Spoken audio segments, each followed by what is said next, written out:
An acquaintance of mine moved into a furnished rented flat in Borivali, along with a friend with whom she had co-rented the place. Few days later, it was afternoon and both girls were chilling in the hall. Suddenly, a woman covered in blood from head to toe appeared out of nowhere, crossed the hall and went into the bedroom. The woman was shaking in anger and muttering some words. Both girls got the living daylights scared out of them and ran out of the main door and locked it. They called the neighbors and the owner, who came with the spare key, and everyone went inside searching. They found no one. The flat had grills on all the windows, so no chance of anyone going out that way, and people standing outside the main door would have seen someone leave. Both girls noped out and stayed at a friend's place that night. The next morning they collected their belongings and left the place permanently. Another friend of mine and his wife had experienced a ghostly presence in their rented house. They always used to get the feeling that someone is there in the house. At night they used to hear voices and noises.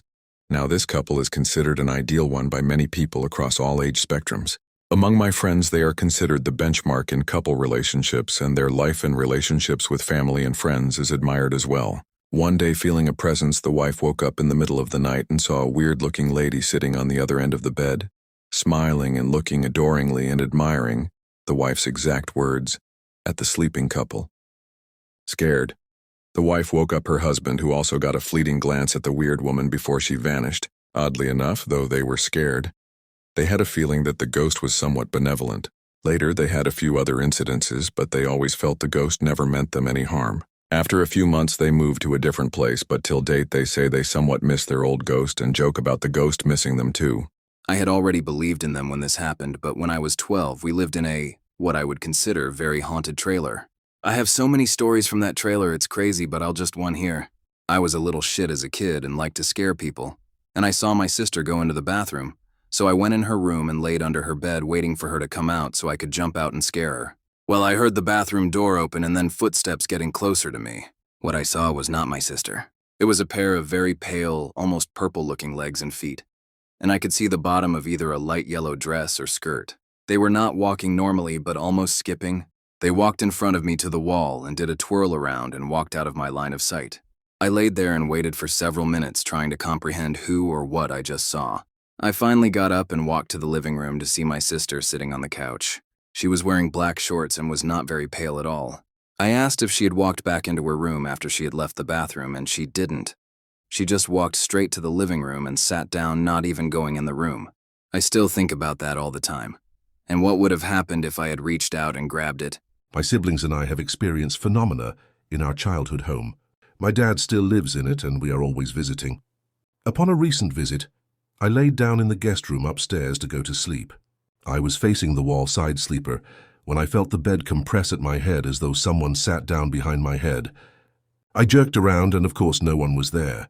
I kept this to myself, just thinking it was my imagination or vertigo or imbalance in my ear canal.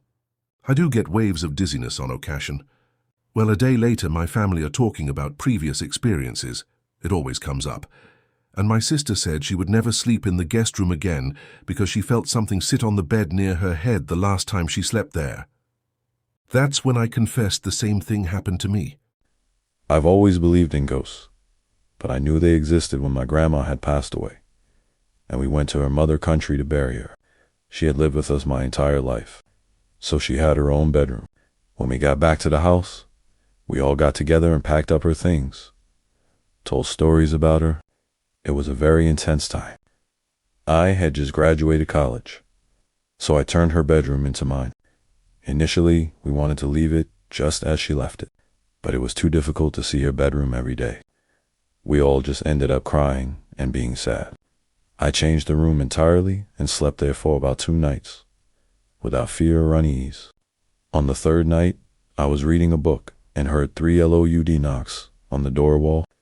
I thought it was my brother playing a prank, so I sprinted to the door to catch him in the act. Except there was nothing but a quiet hallway. I went into my brother's room and found it empty. So I walked into my mom's room and saw my mom and brother knocked out. They were snoring, and it was very clear that they had been asleep for a while. I'm guessing my mom asked my brother to sleep with her, since she was scared of my grandma's passing. Anyway, I knew it was my grandma, because I never felt any fear. I didn't see her, but the knock was something that couldn't have been replicated. There was no way anybody could have knocked and gotten away fast enough. And there was nobody else home that could have made that noise other than my mom and brother. When I was 16, I was sleeping in my bed on my stomach and was woken to something hitting me on the back of the leg. Half asleep, I reached behind me and found my shoe between my legs, on top of the comforter. Checked the time and it was just after 2 a.m. Immediately, I assumed my older brother had thrown it at me, because there was literally no other explanation. So I got out of bed and walked to his room down the hall. Tired and annoyed, asked him why he threw my shoe at me. It became apparent very quickly he was actually asleep. I'll never forget the realization of that moment. It was a sinking, eerie feeling that something wasn't right. Went back to my room trying to figure out what happened. My other shoe was where I always took them off across the room. My cat was sitting on the corner of my bed just staring at the location. Literally staring, not moving. I poked her and tried to get her attention and she wouldn't move. She finally just relaxed and laid back down and went to sleep. I, on the other hand, was up all night. There were many other weird occurrences in my home growing up, but that is the one that I simply can't explain no matter how I try. Something literally threw my shoe across the room at me. But why or how, I'll never know, and that will bother me for the rest of my life. I have a few stories. The first one happened when I was a kid, probably around 7 or 8 years old. Our family drove a few hours to the funeral of a distant aunt, one that I seldom hear her mention during family reunions, but I did not know. We arrived that morning to the funeral, but went to a shoe store that another aunt owned.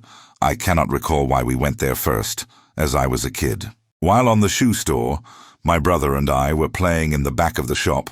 The back of the shop had a long staircase that ran next to the wall to a second floor, where I can only see a door. While playing with my younger brother, who should have been around 6, I saw on the corner of my eye movement coming down the stairs.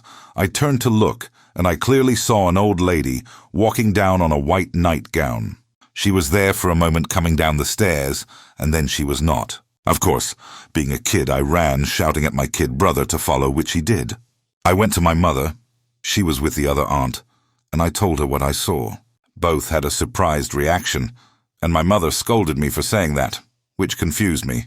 When we were in the car, again I told her what I saw, and asked why did she scolded me and called me a liar, and why she got so upset. She told me that the second floor was where our distant aunt had lived. She was upset because she thought I was messing around with the aunt's death. But I didn't knew she lived there, or that she was an older lady. To this day, my mother calls BS on my story, but I'm telling the truth.